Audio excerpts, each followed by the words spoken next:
Israel's defense minister is in Washington, now meeting with Secretary Austin. He'll be meeting with Secretary Blinken as well as other officials today. Prime Minister Netanyahu repeated Sunday that the White House is withholding weapons deliveries to Israel, despite repeated White House denials. Netanyahu also said his military is winding down its intensive phase of the Gaza war, but still aims to, quote, eliminate Hamas. That's a goal his own military says is not achievable. And conflict is heating up with Hezbollah in Israel's north, risking a second front that could be incredibly damaging to both Israel and Lebanon. Hezbollah's leader releasing an ominous surveillance video of major Israeli cities and military installations, boasting about its missiles' reach. Joining us now, Michael Oren, the former Israeli ambassador to the U.S. Ambassador, it's great to see you. Thank you very much for being with us. The situation in the north is so threatening. According to all of our military analysts, Hezbollah has a huge missile force and military force. 90,000 people have been evacuated for 8 months since October 7th from the north. So just first of all, how dangerous is that to Israel and to the survival of Lebanon? Good to be with you, Andrea. Good to be with you, Andrea. It is hair trigger.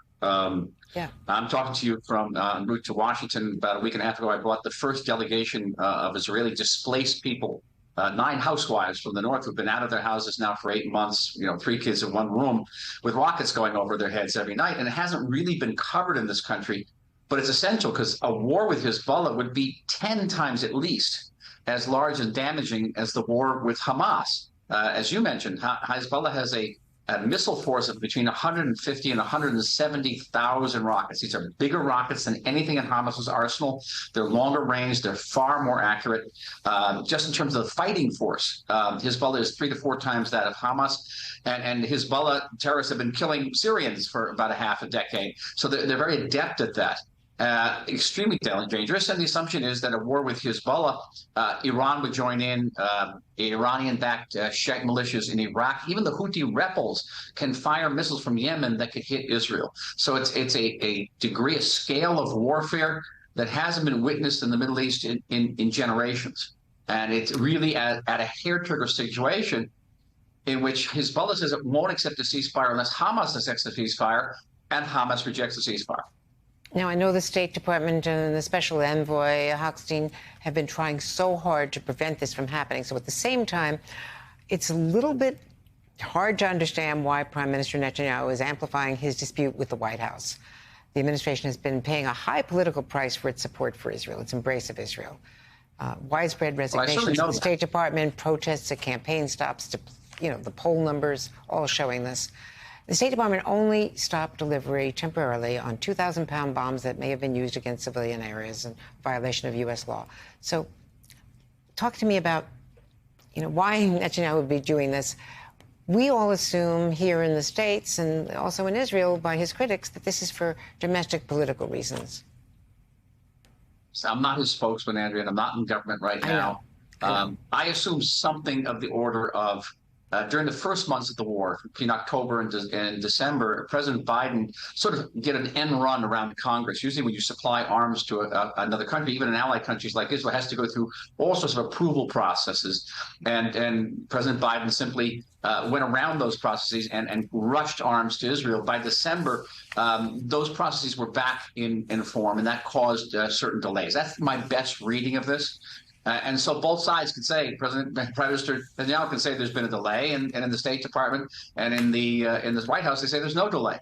And in fact, they'd both be right. I think the major issue is keeping your eye on the ball, which is Hezbollah, and the bigger ball beyond that, which is Iran, which is rushing toward a nuclearization. So this particular spat is very unfortunate right now, and we shouldn't be having it. Any disagreements we have, and we're going to have disagreements, should be kept behind closed doors and not letting our common enemies derive any benefit for it. And this is why Defense Minister Gallant's trip to Washington is so essential right now. We've got to take down the temperature here, and we've got to focus on the major threats to both Israel and the United States. Because if there's a war between Israel and Hezbollah, yes, the United States could get involved.